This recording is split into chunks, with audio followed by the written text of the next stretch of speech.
what's going on, guys?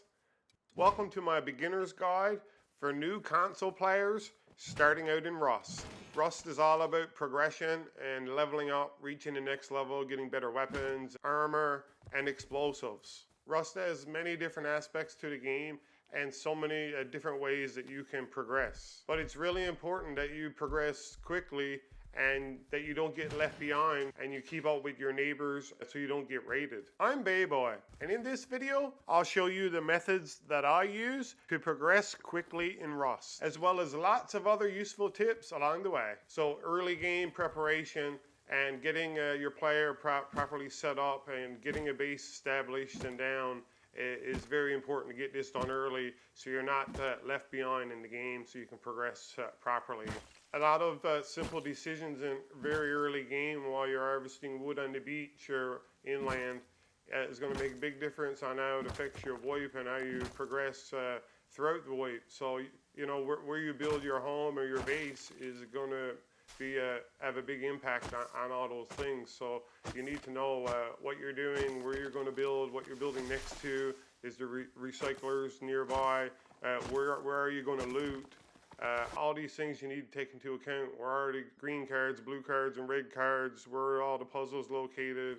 How far away are they from the recyclers? You know, the monuments. You need to consider a lot of things before you just slap a base down. If your base is too far away from lootable areas or recycler, for example, and you can't recycle your loot properly and you're going to get killed going to and from the recycler probably, and you're going to lose all the valuable loot you worked all day to get. So you need to really plan early on in the game. Once you spawn in to start the game, you're going to start on the beach with a rock and nothing more. So you need to start harvesting wood at this point and stone. So look for a stone node. You only need one, and that way you can craft a proper axe, pickaxe for harvesting stone. So once you craft an axe, you'll be able to harvest your wood, your trees a lot faster, as well as wooden logs are really good, and the wood you see on the beaches in some places. The small birch trees are good too, the white birch. The smaller trees seem to be pretty good for harvesting wood. You usually give the more wood per hit.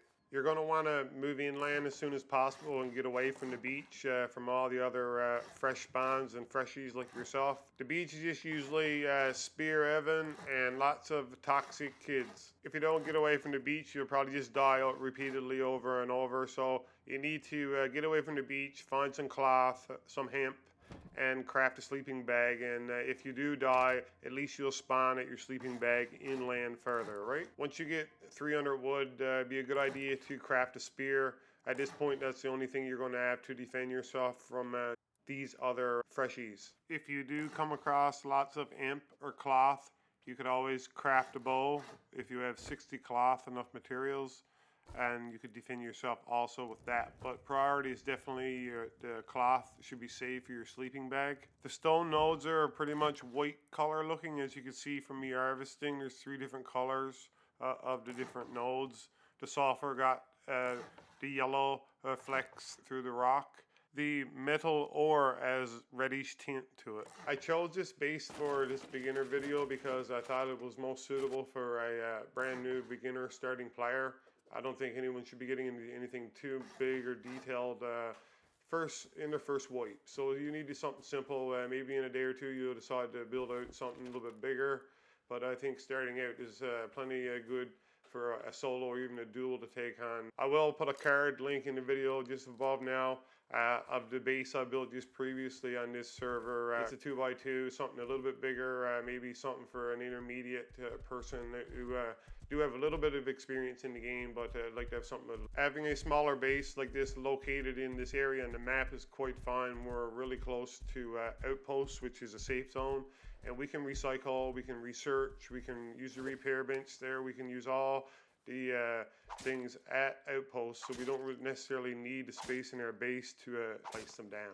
So we can just run down the road and use them there pretty safe without much risk. So you're going to want to stay focused on building your base, getting enough wood to build your base. So don't be worried about looting right now or getting off track. If you're getting off track, you got a bigger chance of dying and getting killed, and you'll lose all your wood, everything, so you'll start over, right? So as I briefly mentioned before, where you choose to build your home or your base has a big impact on your in-game performance and how your wipe is going to go. So where should you build? I think for a new player, if you can build near outposts, it will be the best for sure. It has everything there at your fingertips, and it is a safe zone, so you can recycle or grind all your components in safety without dying. So that's a big bonus for a new player. Living at outposts will give you a lot more opportunity to learn the game more as well while you play. The map is very large, and you may not spawn on the beach anywhere near outposts, so your options are you could kill yourself and respawn again and take your chances on where you will respawn, or you can try to make the long trek, which would be very difficult likely. Bandit Camp is another safe zone on the map that has also a lot of other items that you could use at your disposal. So that is another option, another area, but there's lots of good areas. You just need to consider where the recyclers are and where you're going to loot, and consider how close you're going to be to those areas. So when you got to go back and forth with your loot on your person, you don't want to be losing your loot. So you need to build close to these areas. Another big benefit of living near outpost or bandit camp is all the vending machines and the access you have to purchasing guns and other items you might need. Now, along your way to harvesting wood and on your way to your build area that you've chosen, you're going to need to be looking for food and things to keep your health up, because you're already low starting out and you need to find food. So it may come down to, you may have to sacrifice the cloth, the hemp that you've harvested. You may have to craft that hemp into bandages so you don't die. And look for more hemp later to craft a sleeping bag once you get your base built. But staying alive and getting to the area you want to build in and getting a sleeping bag down is certainly priority. Once you place your base down and put your doors on, you'll need to place locks. Now you have an option of placing a key lock or code locks. If it's just yourself and you're a solo player, all you'll ever need is a key lock. Never make a key. If someone finds a key, they can get in your base, so don't do that. If there's more than one person, you'll have to place key locks initially, unless you have metal fragments already, so you can craft code locks. So just have one player dedicated to open the doors just initially until you guys can get some metal fragments from your furnaces till you start smelting, and then you'll be able to place code locks, and all your friends can use the code lock. So what I like to do once I get my base down and built, I like to get the base upgraded definitely by the first day. There's no reason you shouldn't be able to get your base to be fully stone within a few hours. There's only a few stone nodes really. So our first priority is getting those weak ass wooden doors off the front of our base. So we need to craft sheet metal doors. So in order to do that, we need to get a furnace going and start smelting metal ore. So we need to work on crafting furnaces, and in order to do that, we need to get low-grade fuel. Now, low-grade fuel, we can combine animal fat and cloth to craft low-grade fuel, or we can harvest it from different areas, such as harvesting red barrels on the roadside, other players' bodies. You could also kill yourself and respawn, and you could come back and harvest your own body or a little animal fat. Scientists that you'll see on the side of the road, the red barrels on the roadway that you hit, they give low-grade fuel, and they also give crude oil, which can be smelted at the refinery. And of course, all animals will produce animal fat. So boars or pigs are second best, and bears are the best to get animal fat from. Bears and pigs can kill you pretty easily, but they're not too hard to get away from either. Just try to use your environment, what's around you, against them. Try to jump up on things is the best way to get away from those guys. There's memes going around online about how much damage bears did to players in the closed beta. It's pretty ridiculous. So the KD is off the charts. So yeah, it's you just got to be aware and know how to deal with those guys. So we're going to need 50 low-grade fuel to craft each furnace, along with 200 stone and 100 wood. We'll need to start farming metal ore. We'll use that for lots of things outdoors and upgrading our base and crafting weapons and many things. So we'll need to get a few nodes of metal ore to get us started. Now, along with the metal ore, we're going to actually need quite a bit of wood for our furnaces. So the small furnaces go through a nice bit of wood, so probably need 2,000 or 3,000 wood to smelt some metal ore. Now, when you're farming, of course, it's the same as farming barrels on the roadway, or if you're farming nodes of resources. For the higher level tool you use, you will harvest that node or that barrel much faster. So researching your tools and upgrading to the next tier will allow you to harvest faster.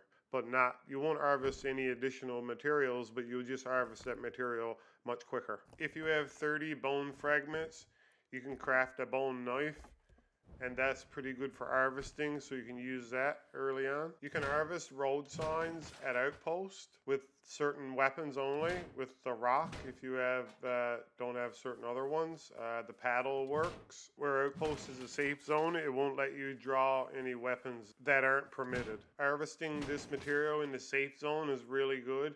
You can then take the material and recycle it. Here at outposts as well, recycle it down into scrap. And you could even buy low-grade fuel right at outpost vending machines, or stone or wood or any other materials you might need. There's always people that gets raided by the end of even day one. There's always good players. Someone finds the C4, someone finds the explosives. So the weaker bases are the ones that gets picked on. The guys with the wooden doors still left on, those types of things. So I'm at the large harbor monument here right now using the refinery. You split up your crude oil into 3 equal amounts and leave a place for your wood, as well as the charcoal is going to come from your wood, and then a item inventory place for your low-grade fuel once it's produced. Ideally, you want to get your base upgraded from wood to stone before you get off on day one, and get your wooden doors replaced with sheet metal doors. And that's pretty much going to prevent you from being raided early on in the wipe on day 1 or 2. So you'll get back on the first or second day, and you'll still have a base to log into and to have some fun. So you're going to need to expand out after that and reinforce your base more and more doors, or start a new base that you're going to build bigger and stronger. But it's a great starter base to start out for your first 2 or 3 days of the wipe for sure. I was having a bit of trouble finding stone in my area, so I just bought my 3,000 stone from outposts from farming the road signs. So that's how I upgraded my base. I didn't want to wait any longer. I was living close to outposts and close to some other bigger bases, so I wanted to make sure my base was stone and get those sheet metal doors on right away to discourage those guys from raiding me too soon. I'm just using this barrel here for comfort to heal faster. You stay around these barrels, are located around same as the fireplace in your base, or if you can place additional items in your base like a bear rug or a carpet, different things will give you additional comfort in your base, and you'll heal and your health won't degrade as fast. You could also use the comfort level trick as indicated there on the bar on your screen in game. It will tell you if there's a player directly outside your door, camping you outside your door, your comfort level will change. So take notice of the comfort level as you move throughout your base. If you're closer to certain items, your comfort level may be higher, but out by your door, by your entrance, so you shouldn't be getting any comfort there, and your comfort will go up if there's a player directly outside your door. So keep an eye. If you're a new player starting out in Rust, you may want to look at a solo, duo, or even a trio server instead of getting on a server going against Zerg teams with multiple players. So you may learn quicker on a smaller server with less population. When you're choosing a server, you'll always need to pay attention to the duration of the wipe and when the last wipe took place, so how many days remaining before the next wipe. I hope my beginner guide has been helpful to you starting out in Rust. I have more Rust beginner guides also, and more base designs that you can check out, and I'll link them in the cards at the end. Okay guys, thanks for watching. Don't forget to leave a like, and we'll see you guys in the next video.